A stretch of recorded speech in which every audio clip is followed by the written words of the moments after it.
अगर बदला लेने से सच में शांति मिलती तो अब तक इंसान के भीतर कोई तूफान बचा ही नहीं होता।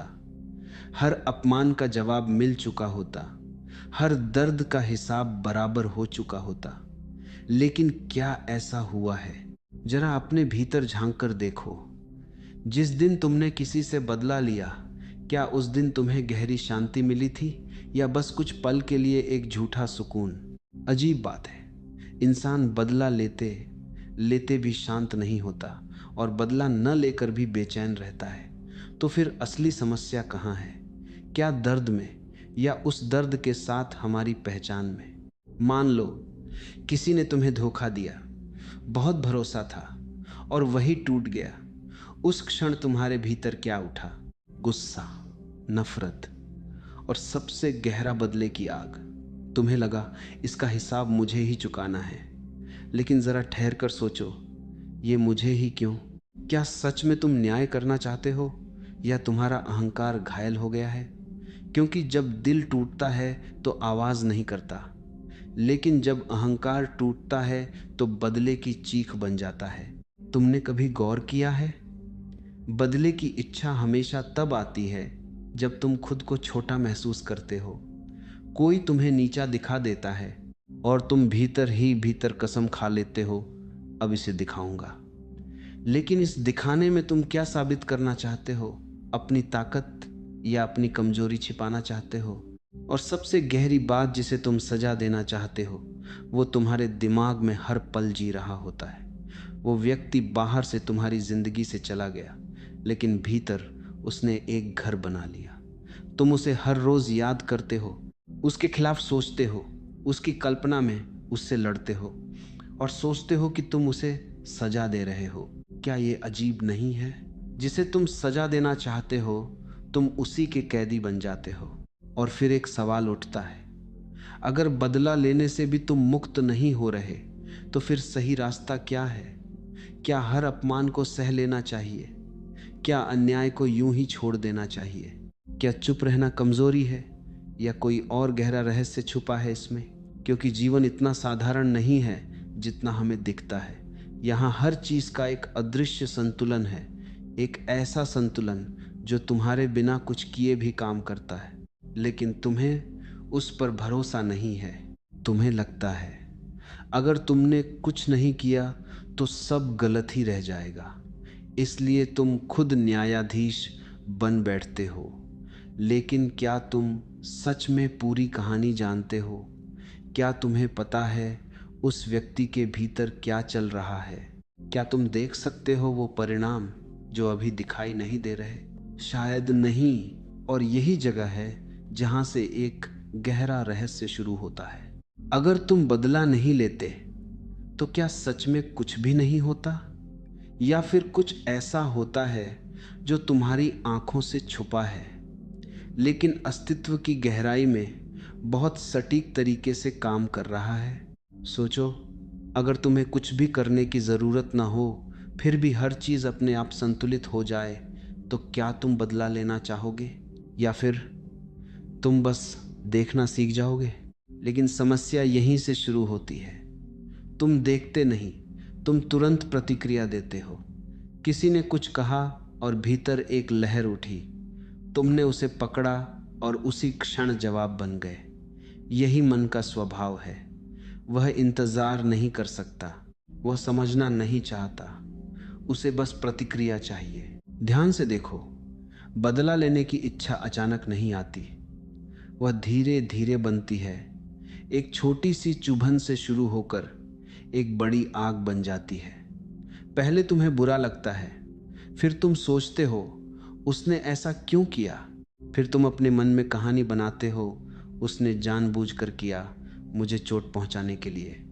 और इसी कहानी के साथ तुम अपने दर्द को और गहरा कर देते हो। सच्चाई यह है कि जो हुआ वह एक घटना थी, लेकिन तुमने उसे अर्थ दे दिया और वही अर्थ तुम्हारे भीतर जहर बन गया। मन बहुत चालाक है, वह हमेशा तुम्हें यह यकीन दिलाता है कि तुम सही हो और दूसरा गलत। वह तुम्हें पीड़ित बना देता है ताकि तुम्हारा गुस्सा जायज लगे। लेकिन क्या तुमने कभी खुद से पूछा, क्या यह सच में पूरी सच्चाई है या सिर्फ तुम्हारे मन की बनाई हुई कहानी? जब कोई तुम्हें चोट देता है तो तुम्हारे भीतर दो चीज़ें उठती हैं। एक है सीधा दर्द जो बहुत सादा और शांत होता है, और दूसरा है उसका प्रतिरोध जो शोर करता है। तुम उस शोर को पकड़ लेते हो और वही शोर बदले में बदल जाता है। अगर तुम उस पहले दर्द को देख सको बिना किसी कहानी के, तो वहाँ बदला नहीं है, वहाँ सिर्फ एक अनुभव है जो आता है और चला जाता है।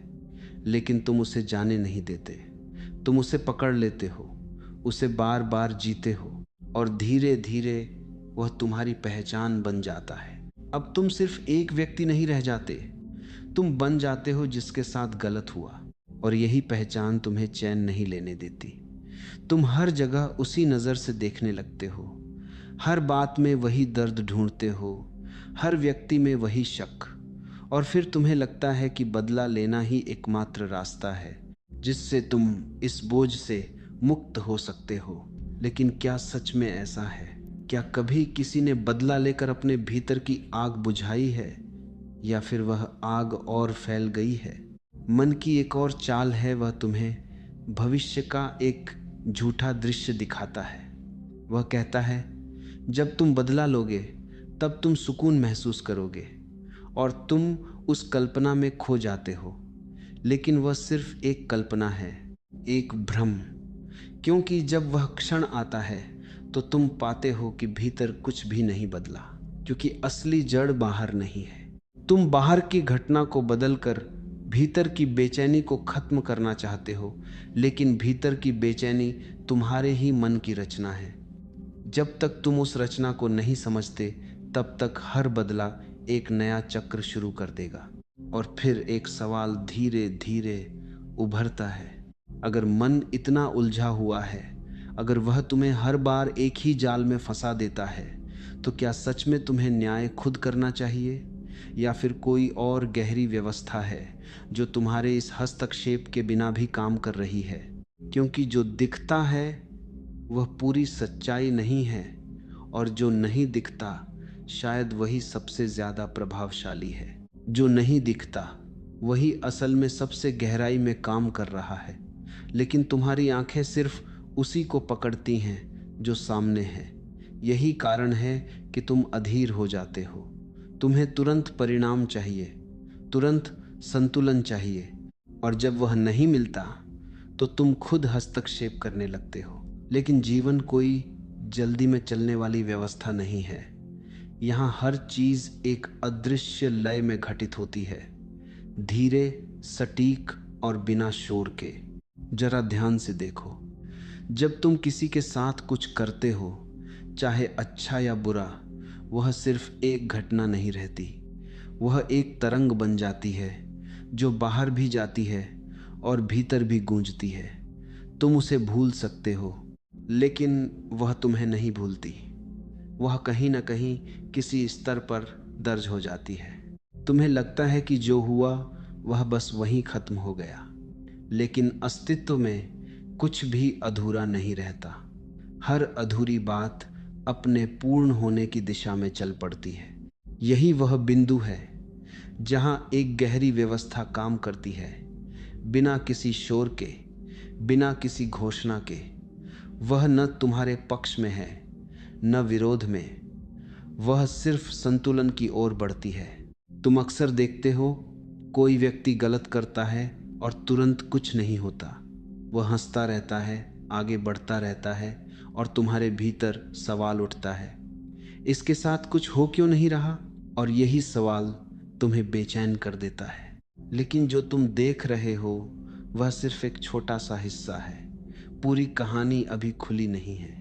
जीवन का गणित बहुत सीधा नहीं है, यह कोई सीधी रेखा नहीं, बल्कि एक चक्र है। जो तुम बाहर भेजते हो वह किसी न किसी रूप में वापस आता है, लेकिन उसी समय, उसी तरीके से नहीं। कभी कभी वह देर से आता है, कभी किसी और रास्ते से आता है, और इसी कारण तुम्हें लगता है कि कुछ हो ही नहीं रहा। असल में जो हो रहा है वह तुम्हारी पकड़ से बाहर है। सोचो, अगर हर गलत काम का परिणाम उसी क्षण मिल जाए तो क्या जीवन में कोई सीख बची रहेगी? क्या कोई समझ विकसित हो पाएगी? शायद नहीं। इसलिए यह व्यवस्था समय लेती है, ताकि जो हुआ है वह गहराई से समझ में आए, सिर्फ सजा बनकर नहीं बल्कि बोध बनकर लौटे। और यही वह जगह है जहां तुम गलती कर जाते हो। तुम इस प्रक्रिया पर भरोसा नहीं कर पाते। तुम्हें लगता है कि अगर तुमने कुछ नहीं किया तो सब अधूरा रह जाएगा। लेकिन सच्चाई यह है कि तुम्हारा हस्तक्षेप इस संतुलन को बिगाड़ देता है। तुम एक नई उलझन जोड़ देते हो जो फिर किसी और चक्र को जन्म देती है। तुम सोचते हो कि तुम न्याय कर रहे हो, लेकिन शायद तुम सिर्फ एक और असंतुलन पैदा कर रहे हो। और धीरे धीरे यह समझ उभरती है कि एक ऐसी व्यवस्था है जो तुम्हारी सोच से कहीं अधिक गहरी और सटीक है। वह तुम्हारी भावनाओं से प्रभावित नहीं होती, वह तुम्हारे गुस्से से डगमगाती नहीं, वह बस अपना काम करती रहती है, शांत, अदृश्य, लेकिन पूरी तरह से जागरूक। अब सवाल ये नहीं रह जाता कि उसके साथ क्या होगा। असली सवाल ये बन जाता है, क्या तुम्हें अभी भी कुछ करने की ज़रूरत है, या फिर क्या तुम उस व्यवस्था को होने दे सकते हो जो पहले से ही हर चीज़ का हिसाब रखे हुए है। और यहीं पर एक सूक्ष्म मोड़ आता है, क्योंकि अब बात सिर्फ उस व्यवस्था को समझने की नहीं रह जाती, बल्कि यह देखने की हो जाती है कि तुम्हारा रास्ता उससे कैसे अलग है। तुम जो करते आए हो और जो भीतर चल रहा है, इन दोनों के बीच दूरी कितनी है। जब तुम प्रतिक्रिया में उतरते हो तो तुम्हारे भीतर एक तीव्रता होती है, तुरंत कुछ करने की, तुरंत कुछ कहने की। उस क्षण में तुम्हारी दृष्टि संकुचित हो जाती है। तुम्हें सिर्फ अपना दर्द दिखता है, अपनी कहानी दिखती है। तुम्हारा कदम उसी संकुचन से निकलता है। उसमें स्पष्टता नहीं होती, बस आवेग होता है, और आवेग हमेशा अधूरा होता है। इसके विपरीत जो गहरी व्यवस्था काम कर रही है, उसमें कोई जल्दबाजी नहीं है, वहाँ कोई उत्तेजना नहीं है, कोई पक्षपात नहीं है। वहाँ एक दूरी है, एक साक्षी भाव, जिसमें सब कुछ देखा जाता है, तौला जाता है और फिर अपने समय पर संतुलित होता है। तुम्हारे भीतर जो आवेग उठता है वह तुम्हें उसी स्तर पर ले जाता है जहाँ से चोट आई थी। तुम उसी भाषा में जवाब देते हो, उसी ऊर्जा में उतर जाते हो, और इस तरह तुम अनजाने में उसी वृत्त का हिस्सा बन जाते हो जिससे तुम बाहर निकलना चाहते थे। क्या यह विरोधाभास नहीं है? तुम सोचते हो कि तुम किसी को नीचे गिरा रहे हो, लेकिन उसी क्षण तुम खुद भी उसी स्तर पर आ जाते हो। जरा इसे एक और तरीके से देखो।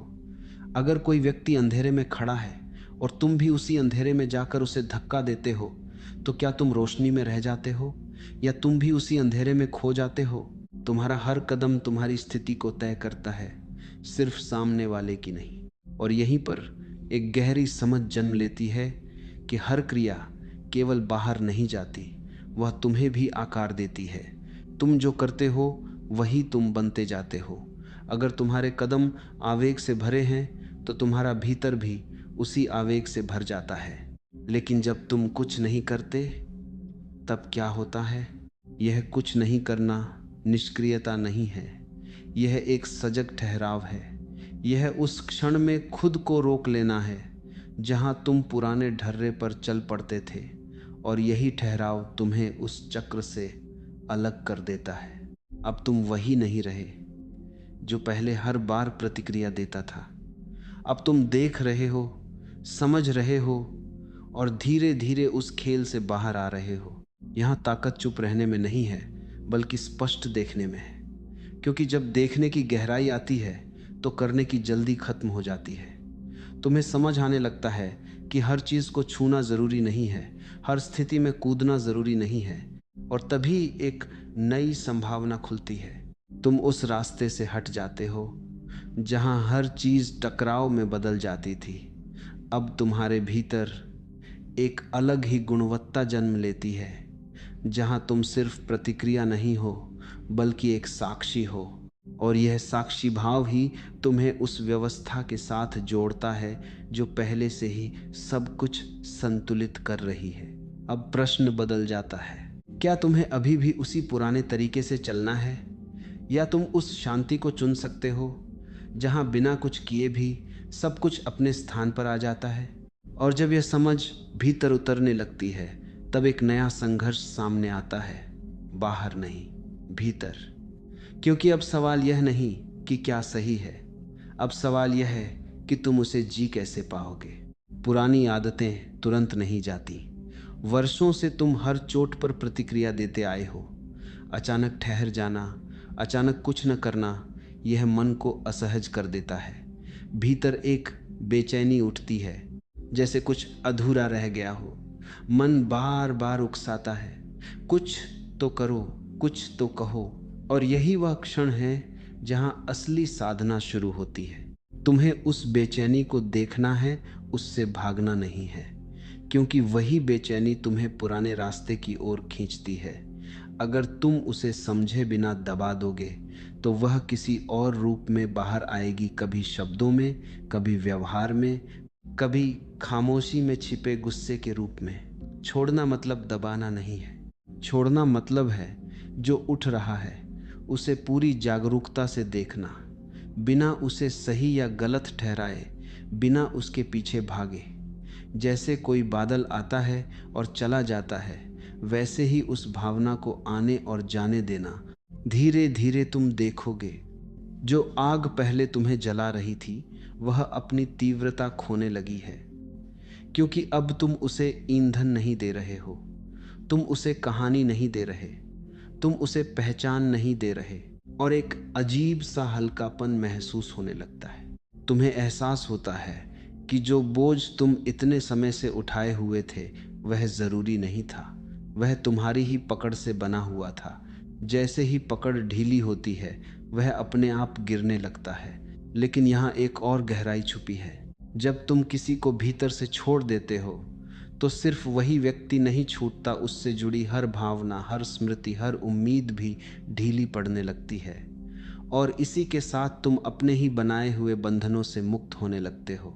अब तुम उस व्यक्ति के खिलाफ नहीं हो, लेकिन उसके साथ भी बंधे नहीं हो। एक दूरी है नफरत की नहीं, बल्कि समझ की। और यही दूरी तुम्हें स्वतंत्र करती है। तुम पाते हो कि जो ऊर्जा पहले गुस्से में खर्च हो रही थी वही अब स्पष्टता में बदल रही है। वही ऊर्जा अब तुम्हें भीतर की तरफ ले जा रही है, जहां कोई टकराव नहीं है, कोई संघर्ष नहीं है।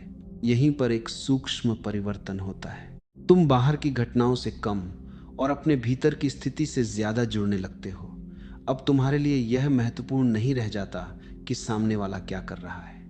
अब महत्वपूर्ण यह हो जाता है कि तुम्हारे भीतर क्या चल रहा है। और जब भीतर शांति होने लगती है तो बाहर की चीजें अपना प्रभाव खोने लगती हैं। तुम्हें समझ आने लगता है कि असली आज़ादी किसी को हराने में नहीं है, बल्कि खुद को उस खेल से बाहर निकाल लेने में है जहां जीत और हार दोनों ही बंधन हैं। अब तुम न जीतना चाहते हो न हारना, तुम बस मुक्त होना चाहते हो।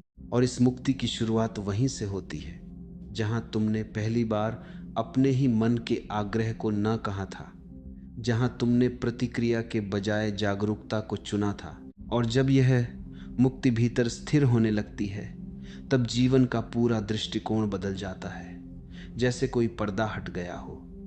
अब तुम वही दुनिया देखते हो, वही लोग, वही परिस्थितियां, लेकिन देखने वाला बदल चुका है। पहले हर घटना तुम्हें छू जाती थी, तुम्हें हिला देती थी। अब वही घटनाएं आती हैं और गुजर जाती हैं जैसे हवा का एक झोंका। तुम महसूस करते हो लेकिन उसमें खोते नहीं।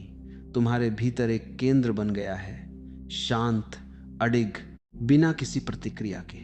और इसी केंद्र में बैठकर जब तुम जीवन को देखते हो तो एक गहरी सच्चाई प्रकट होती है कि सब कुछ अपने आप घटित हो रहा है। लोग वही कर रहे हैं जो उनकी समझ, उनकी अवस्था, उनकी चेतना उन्हें करने दे रही है। कोई जानबूझकर गलत नहीं है, वह बस अज्ञान में है। और जब यह दिखाई देने लगता है तो शिकायत अपने आप गिरने लगती है। अब तुम्हारे भीतर किसी को दोष देने की इच्छा नहीं रहती, क्योंकि तुम देख पाते हो कि हर व्यक्ति अपने ही बोझ से दबा हुआ है, अपने ही बनाए हुए चक्र में घूम रहा है। तुम्हें अब किसी को सजा देने की जरूरत महसूस नहीं होती, क्योंकि तुम समझ चुके हो कि हर व्यक्ति पहले से ही अपने परिणामों के साथ जी रहा है। और इसी समझ के साथ एक गहरी करुणा जन्म लेती है। यह करुणा कमजोरी नहीं है, यह देखने की स्पष्टता से निकली है। इसमें कोई प्रयास नहीं है, कोई बनावट नहीं है। यह वैसे ही बहती है जैसे एक नदी, शांत लेकिन अडिग। अब तुम्हारे भीतर एक अजीब सी सहजता आ जाती है। तुम किसी के खिलाफ नहीं हो, किसी के पक्ष में भी नहीं हो। तुम बस हो, पूर्ण, संतुलित, बिना किसी टकराव के। और इस अवस्था में एक और रहस्य खुलता है कि जीवन को सुधारने की जरूरत नहीं है। जो कुछ भी हो रहा है वह एक गहरे संतुलन की ओर बढ़ रहा है। तुम्हारा काम उसमें हस्तक्षेप करना नहीं, बल्कि उसे समझना है, क्योंकि जैसे ही तुम समझते हो तुम उस प्रवाह का हिस्सा बन जाते हो, बिना संघर्ष के, बिना विरोध के। अब तुम्हारे भीतर कोई जल्दी नहीं है, कोई अधीरता नहीं है। तुम जानते हो कि जो होना है वह अपने समय पर होगा। और इस भरोसे में एक अद्भुत शांति छुपी है। यह शांति बाहर की परिस्थितियों से नहीं आती, यह भीतर के समर्पण से आती है। समर्पण किसी के आगे झुकना नहीं है, बल्कि उस सत्य को स्वीकार करना है जो पहले से ही काम कर रहा है। और जैसे ही यह स्वीकार होता है, तुम्हारा सारा बोझ गिर जाता है। अब तुम्हें कुछ साबित नहीं करना, कुछ पाना नहीं, कुछ खोना नहीं। तुम बस साक्षी हो, एक ऐसे साक्षी जो हर चीज को देखता है लेकिन किसी में उलझता नहीं।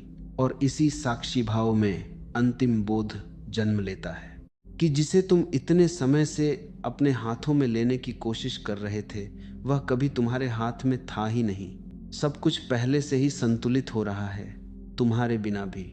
अब सवाल खत्म हो जाते हैं और एक मौन बचता है, गहरा, शांत, पूर्ण।